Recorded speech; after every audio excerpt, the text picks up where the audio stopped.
तो हेलो दोस्तों। तो आज हम बात करेंगे छठ हम क्यों मनाते हैं और छठी मैया कौन है और इनका क्या महत्व है और इनकी पूजा के बारे में बात करेंगे। और काफ़ी दिनों से मैं वीडियो अपलोड नहीं कर रहा था क्योंकि मेरा हेल्थ का इशू था। अब से वीडियो रेगुलर आएगा। कृपया करके वीडियो को देखें, लाइक करें, शेयर करें और कमेंट करें। चलिए स्टार्ट करते हैं। छठ पर्व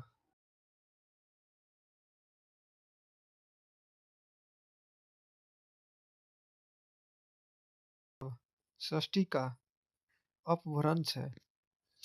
कार्तिक मास की अमावस्या को दिवाली मनाने के बाद 6 दिन के बाद कार्तिक शुक्ल को मनाए जाने के कारण इसे छठ कहा जाता है। यह 4 दिनों का त्योहार है और इसमें साफ सफाई का खास ध्यान रखा जाता है। इस त्योहार में गलती की कोई जगह नहीं होती है। इस व्रत को करने के नियम इतने कठिन हैं, इस वजह से इसे महापर्व और महाव्रत के नाम से संबोधित किया जाता है। अब बात करते हैं कौन है छठी मैया।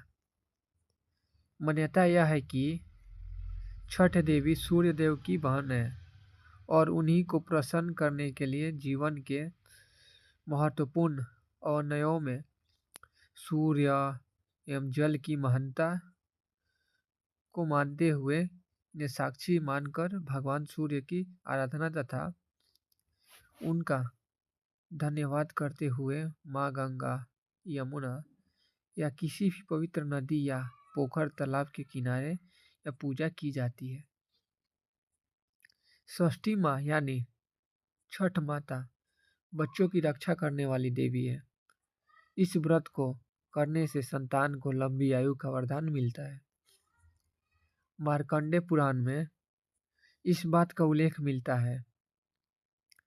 सृष्टि की अधिष्ठात्री प्रकृति देवी ने अपने आप को 6 भागों में विभाजित किया है।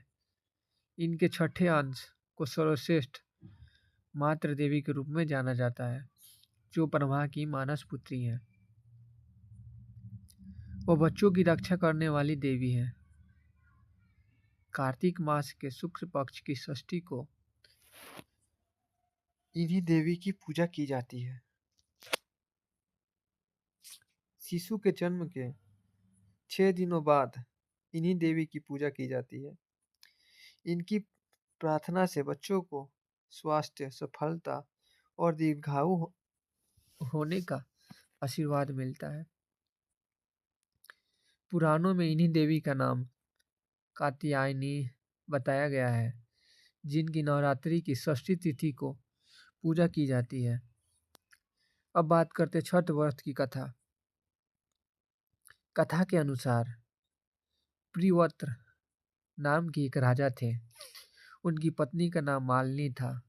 दोनों की कोई संतान नहीं थी। इस बात से राजा और उसकी पत्नी बहुत दुखी रहते थे। उन्होंने एक दिन संतान प्राप्ति की इच्छा से महर्षि कश्यप द्वारा पुत्रेष्टि यज्ञ करवाया। इस यज्ञ के फलस्वरूप रानी गर्भवती हो गई।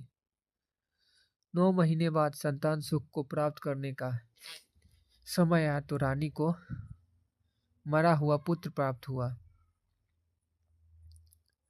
इस बात का पता चलने पर राजा को बहुत दुख हुआ। संतान शोक में वह आत्महत्या का मन बना लिया। लेकिन जैसे ही राजा ने आत्महत्या करने की कोशिश की, उनके सामने एक सुंदर देवी प्रकट हुई। देवी ने राजा को कहा कि मैं षष्ठी देवी हूँ। मैं लोगों को पुत्र का सौभाग्य प्रदान करती हूँ। इसके अलावा जो सच्चे भाव से मेरी पूजा करता है, मैं उसके सभी प्रकार के मनोरथ को पूर्ण कर देती हूँ। यदि कोई मेरी पूजा करोगे तो मैं तुम्हें पुत्र रत्न प्रदान करूंगी। देवी की बातों से प्रभावित होकर राजा ने उनकी आज्ञा का पालन किया। राजा और उनकी पत्नी ने कार्तिक शुक्ल की षष्ठी तिथि के दिन